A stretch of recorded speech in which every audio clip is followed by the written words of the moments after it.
Now, do you guys know what a dissection is? Yes. Okay, good. Well, let me refresh your memory. Basically, what we're going to do is we're going to take a real cow's eye and we're going to take it apart. We're going to see what it looks like on the inside. And we're using this cow's eye because the parts of a cow's eye, they're pretty close to the parts of a human eye. Secondly, it's just much easier to get a cow's eye to do this with and a little more difficult to find a human eye to try with. There's no blood involved in the dissection, so I don't think it's gross or disgusting or anything like that. We're also going to be using a digital video camera to record the dissection so that we can go back and look at it any other time that we might like to. Okay, we're going to begin the dissection by discussing this model. This is a model of a human eye. We can use this model to name the 6 muscles of the eye. The muscle at the top of the eye is called the superior rectus muscle. The muscle at the bottom of the eye, all the way down there, is called the inferior rectus muscle. Since this is the nose or the middle of the body, that's the medial rectus muscle, making this one the lateral rectus muscle. The other 2 muscles help us to turn and rotate our eyes, one at the top of the eye called the superior oblique, one at the bottom of the eye called the inferior oblique. Those are the 6 extrinsic eye muscles, or 6 eye muscles on the outside of the eye. Then here's a nerve known as the optic nerve. The optic nerve runs from the back of your eye all the way through your brain until we get to the very back portions, what we call the occipital lobe. And that's where vision actually takes place. Now, with that brief introduction, I think we have enough information to take a look at one of these cow's eyes. You guys ready? Yeah. All right. This is a real cow's eye. And remember, the parts of this eye and the parts of the human eye, they're very similar in structure and function, the way they work and the way they look. On the outside of the eye, we have this clear, protective outer part of the eye. It's called the cornea. Around the cornea, we have what is known as the white of the eye. Another name for the white of the eye is the sclera. Now, turning the eye over, we can see the muscle attachments for the eye. But remember, this is a cow's eye, so the muscles attach in slightly different locations. We can also see some layers of fat that help to hold the eye into place. And right here, we can see the attachment of the optic nerve. Remember, the optic nerve takes the images that our eyes look at and sends it to our brain. And notice, when I squeeze on the eye, it looks like there's something in the eye. That's because there is. There's a fluid. We call this fluid the aqueous humor. There's also a jelly-like substance in the eye, and we call that the vitreous humor. As we begin to cut into the eyeball, the fluid you'll see coming out is the aqueous humor. So let's start with that.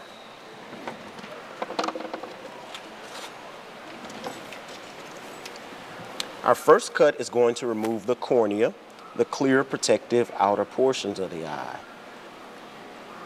You said the cornea was clear, but it kind of looks blue.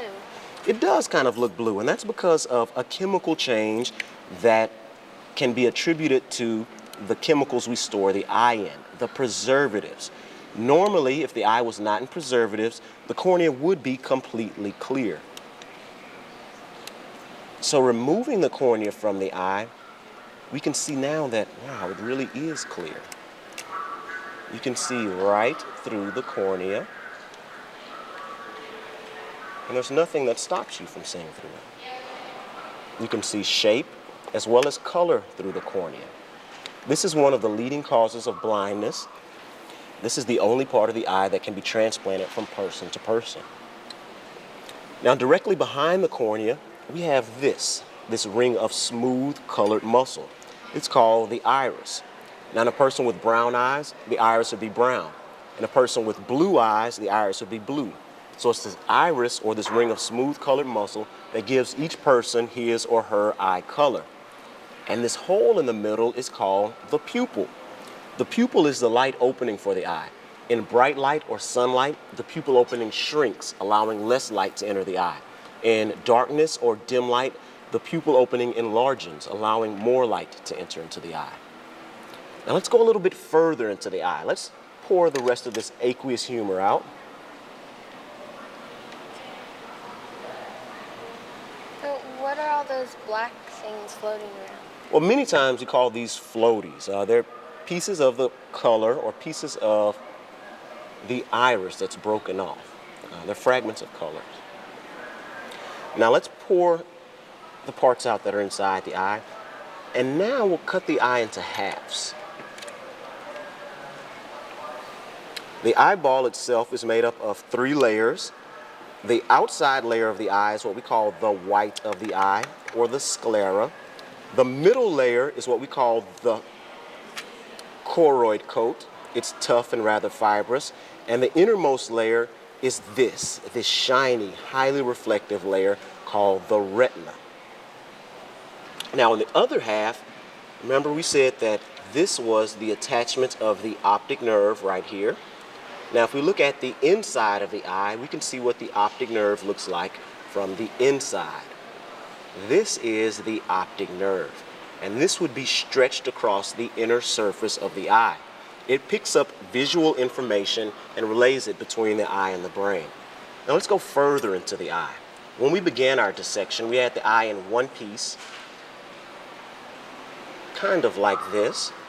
Then we began to take the eye apart and discuss some of the different areas, but I slipped one part of the eye out without you guys noticing. That is this part of the eye.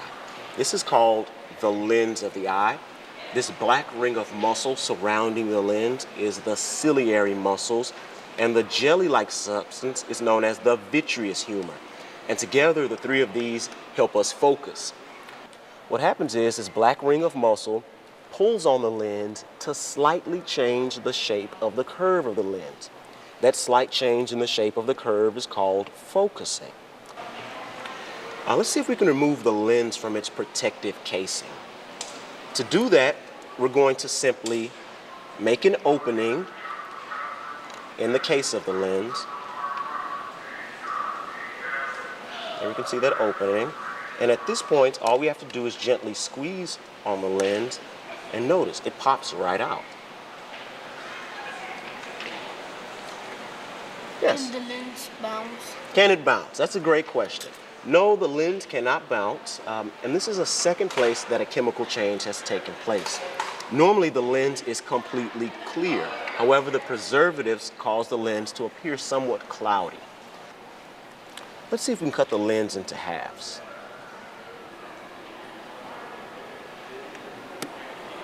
All right, there we go. With the lens cut into halves, we can examine the inside of the lens.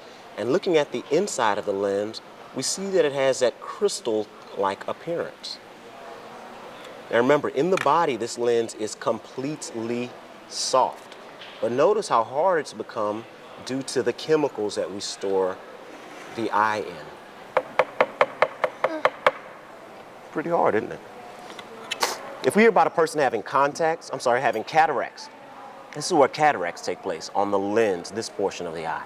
And all a cataract is, it's a buildup of protein that causes a gray patch to appear on the lens, so you can't see as well out of that area of the eye. Now, some people suffer from something known as a detached retina, which means the retina, or this inside layer of the eye, it comes apart from the middle layer. To simulate that, I'm going to gently rub on the inside of the eye. Now you'll notice that the retina comes right out of the eye. Now, to reattach a retina, doctors can use a laser to reattach the retina. This is where your rods and cones are located. Rods and cones help you see in color, they help you see in dim light, and they help you see fine detail. The point at which the optic nerve attaches to your eye, you don't have any rods and cones. So we call that the blind spot, because you cannot see in darkness, you cannot see in dim light, and you cannot see in color or fine detail. Pretty cool, huh? So without the retina, you would be blind? That's a good question. You would basically be blind without the retina. You would not have anywhere to focus the images that you're looking at. Is it always that blue color? It is not always blue, but it is usually some type of reflective color. If you look at a cat's eyes at night, it looks kind of golden or like a peachish color. That's also the retina that you're looking at. Now, sometimes we hear about people having LASIK surgery or corrective vision surgery. LASIK surgery is performed here on the cornea. And the basic idea behind LASIK surgery is the doctor goes in with a laser and cuts an opening into the eye, into the cornea. Not completely through the cornea, simply on the surface, and then peels that flap back. Beneath that flap, the doctor uses a laser to carefully shave away thin layers of the cornea. thereby changing the shape of the curve of the cornea, which affects your vision. And then they close the flap back up. By performing the procedure underneath the flap, it helps aid in the healing of the eyeball. So the laser only affects the cornea? Yes, the laser only removes very thin layers of the cornea. You guys have any more questions? All right, makes you hungry, doesn't it?